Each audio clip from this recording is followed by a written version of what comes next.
Hey, what's up, everybody? Welcome to Goaltending, where your why is bigger than your excuses.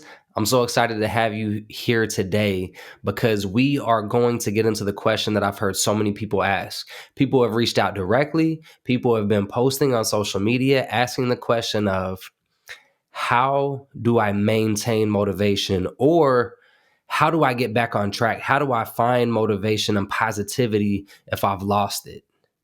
It's a common question. We all have different seasons and different periods of life where we end up in this moment of, we feel like we are completely unmotivated, or we find ourselves down and we are just hoping we can find a way back. So first, I want to remind you, you are not alone. Second, I want to remind you, it's a season.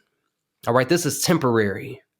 It's okay to feel that way, and just know that you're not going to be there forever. First off, if you're asking the question, you're already looking for resources to get out of it. So you're being proactive in that. But today's episode is specifically going to help focus on, how do we answer that question? How do we find the motivation? How do we find the positivity? How do we get those back in our lives if we've either lost them or feeling like we're never going to find them again, or if we're just in one of those rough seasons? Whatever it is, that's what today is focused on. So I want to focus first on a couple of the counterproductive things that we do that help keep us in that season that we don't want to be in. So some of those counterproductive things, the first one is, people are not 100% motivated all the time. But what happens is we see the highlight reel on social media. All right, everybody knows the highlight reel because what we do is we post our best moments. We post the good things going on in our lives. And it's meant to be a good thing, but what happens if you are in a rough season? And then you're looking out and you're seeing your friends or your coworkers or all these other people, and they're just constantly posting just motivational, positive things, great things going on in their lives. And you're seeing that and you're comparing your journey to theirs. First off, you need to recognize and know that you all may not be in the same season. And that's okay. Second off, you need to recognize that they may be in the same season that you're in, or they may not be motivated, but they're posting a positive thing. And that can be tied to multiple things. Either they're putting on a facade, or even though they're going through a rough period, they're trying to focus on the positive in the moment. And I can tell you specifically, a friend was reaching out. I posted a Motivational Monday quote, and that is something I have created as a habit. So every Monday, I make it a point to make sure that I post a motivational quote, whether I'm motivated or not that day. So that does a couple things. It allows me to stick to a habit that I have, but it helps me find motivation or have a reminder of that I want to be motivated, even if I'm not. And I also find a sense of purpose and knowing that somebody else out there may not be motivated, may be having a rough day, may just need a reminder. Maybe they're motivated already, but just a reminder to stay there. And so I post those motivational Mondays, regardless of if I'm motivated or not. But that's all you see. You don't see how I'm feeling behind that. You just see the motivational quote and you think, wow, he just stays positive and motivational all the time. And it's not the case. So the thing is I created a habit out of something that helps foster an environment of positive emotion. It doesn't mean that I'm positive or motivated when I post it. Okay, so I want you to keep that in mind. Don't compare yourself to other people's journeys. Don't compare yourself to that highlight reel that you're seeing. Okay, so recognize that and stop comparing. Comparison is the thief of joy. Now, number 2, this is very important to learn some self-awareness. What is your relationship with alcohol? Because alcohol is a depressant. Now, a lot of people incorporate drinking into their social activities, into their life. And in the moment of drinking, it may feel good. Your inhibitions are lowered. And you think that this is something that's making you feel better. And maybe it does in that moment. But then how do you feel the next day? Maybe you have a hangover. or maybe you're feeling slower, groggier, you have less mental clarity. I have found that at times that I've drank, I not only feel bad the next day, but I can feel it for multiple days afterwards in terms of how it's affecting my attitude, how it's affecting my mental clarity, how it's affecting my emotional state. So there's a lot of things tied to alcohol in your life. So I set a goal for myself in 2024. I'm not drinking. I'm not drinking in 2024 through at least the first half of the year, the majority of the year, not even for the social activities because it's not a need. So identify what alcohol is in your life and what your relationship is with alcohol, because that may be something that is impacting your emotional state. It may be something that's impacting your mindset and your mental health, and you don't even realize it because you have made alcohol a normal habit in your life.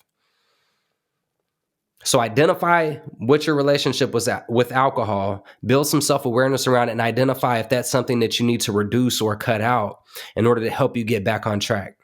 Now I want to get to the positive stuff. Let's get to how we find some motivation, how we get on track to regaining motivation.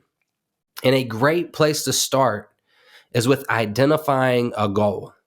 Find something that you want to go after, that you want to work toward, that you want to start taking action to achieve, something that's going to improve your life. And it doesn't mean that things are going to turn around overnight, but what typically happens if we identify a goal that we want to start working toward, we almost automatically start to find a sense of motivation and starting towards something new. You can see that fresh goal in your mind. You can think about what it's going to feel like to achieve that goal, and you start to see that, and you find a sense of motivation and purpose in getting started toward it. Now, with that, once you have the goal in place, in order to stay on track, in order to keep going toward the goal, you also have to identify your why. Why you want to go after the goal. The catch line of the goaltending podcast is where your why is bigger than your excuses. You have to create a powerful why, something that is going to drive you to get that goal. And so how do we get the powerful why? You have to ask why it is your why. So what's the why to the why? And that means, for example, let's say you say your why is your kids. That's fantastic. It's a common why, and that is something great to drive you. But what does that mean to you? Because not everybody has the same background, the same experience, the same emotion tied to family and why that is your why. So really ask yourself, why is my why my kids? What does that mean to me? Because, people, maybe you had a good relationship with your parents growing up. And maybe in recognizing that you want to continue to foster an environment of good parenting and a good relationship with your kids, maybe you didn't have a good relationship with your parents growing up. And maybe you want to change that. Maybe you want to be a different piece of your family tree in changing the relationship with your kids. There's so many different ways that you can go. That's one example. But why is it your why? Once you have a goal to go after, and a strong why behind it, you're on track to get started. That's going to help you with finding that motivation. So while you're in the motivational period, that is when you start to create micro changes in your habits. So if you've read the book, or if you want to read the book Atomic Habits, it's a fantastic place to get started. And he talks about those micro changes, but you need to start making adjustments in the things that you do daily that are productive toward reaching that goal. So when it comes to making those changes in your habits, it's best to do that during your periods of high motivation. So you find the motivation in getting started toward a goal. You make some adjustments to your habits. You start to get the productive things in place. That way, whenever you start to lose motivation and that motivation fades, the habits are already in place. And you can rely on consistency and just leaning on the habits that are already become natural to you during those rougher periods until you're able to find motivation again. So create your habits in your high motivation periods And then that way, when it goes back down, you have something in place to stick to help you with discipline, to help you with consistency, so that you're able to, at the very least, stay on track in terms of being productive towards your goal, especially those longer term goals. And then when it comes to the positivity, the mindset, the people that you see who just appear to be, positive or motivated all the time, those people are typically consistently doing some form of gratitude practice, or meditation, or gratitude journaling, or even verbal expression of gratitude. There's so many different ways to incorporate gratitude and positivity into your life. The people that you see that appear to be positive and motivated all the time, typically they have built habits in place that help to maintain that positivity and motivation for longer periods. So it comes with consistent practices and those types of things. So let's start with meditation. There's different ways that you can do that. You can specifically plan, 10 or 15 minutes into your mornings or your evenings before bed, and you can just close your eyes and focus on a moment of gratitude with your eyes closed. Focus on something that you're thankful for. And as you focus on that and you close your eyes, and maybe you do some deliberate breathing where you inhale for 5 seconds, exhale for 5 seconds, and you just take a minute to breathe, to focus on the present, to focus on a moment of gratitude. That's a great way to meditate and to get your mind focused on something that you're thankful for, to start to build that. Then you have things like gratitude journaling. The last episode that I did with Denise Metzger, she had a great point about gratitude journaling. A lot of people talk about writing down 3 things that you're thankful for at the end of the day. And that's great. It's a fantastic practice. I highly recommend it because it does force your mind to go to and remember and focus on things that you're thankful for, the good things that are going on in your life. Now, Denise pointed out a great point that she would do that in the mornings before anything has happened for the day, to specifically focus on and think about things you are thankful for already, so that you're starting your day off already in a gratitude mindset, in a thankful mindset, knowing what things you appreciate and are grateful for in your life.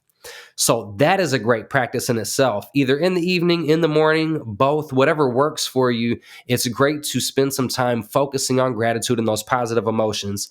And then verbal expression. There are things that you're thankful for, relationships that you're thankful for, things that are happening in your life. Do you recognize them in the moment? Do you actually express it? Do you actually tell somebody that you're thankful for them? Sometimes it can be as simple as that. Just, man, I really appreciate your friendship. Thank you, for always being present. Thank you for showing up when we need you, when we ask you to, or even when it's just to hang out. Thank you for always being a good listener. When I need somebody to lean on, you do a great job of that. So actually follow through on the feedback. What are you thankful for and why, what it is? It not only helps your mind to focus on the gratitude, what you're thankful for, positivity, it also enhances that relationship because now you reinforced it with the person you're saying that to. So verbal expression is excellent for that as well. And those are great practices, but if you only do it once or twice, it's not going to have a real impact or a long-term impact. So take those things, identify what works for you, and practice it consistently. Make it a habit to do that every day for 30 days. Start there. Say, I'm going to do it every day for this month. And then see what that does for you during that month.